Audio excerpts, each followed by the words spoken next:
Hello guys, good morning. Oh, ito na naman ang menu ni Ode. Sisial ni guys. Ang tawag ano dire sa amoa is punaw.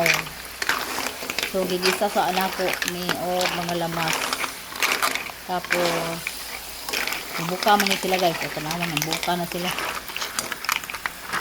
Buklad na ilahang kuan. Narao, nabuklad na sila.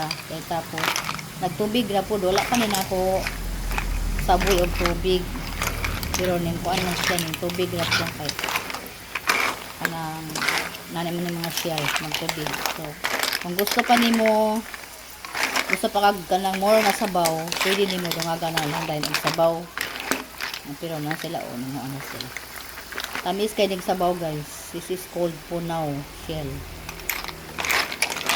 Wala pa na ko tubig kung sabaw ra siya guys, no? Pero kung gusto na to na kuan, kanan patag more sabaw, pwede na to ni dungagan og sabaw. So ako lang sa ni siyang giluto upod na, pero unian ako ni sabawan kay kuan man kanang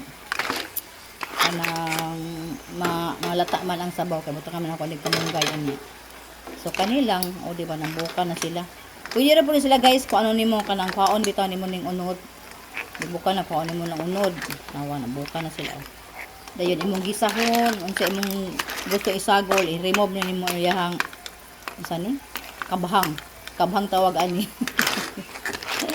So kani ako ning sabawan butangan ko ulit kamunggay unya. So thank you for watching sa aking sisal for today. Sisal soup ni guys.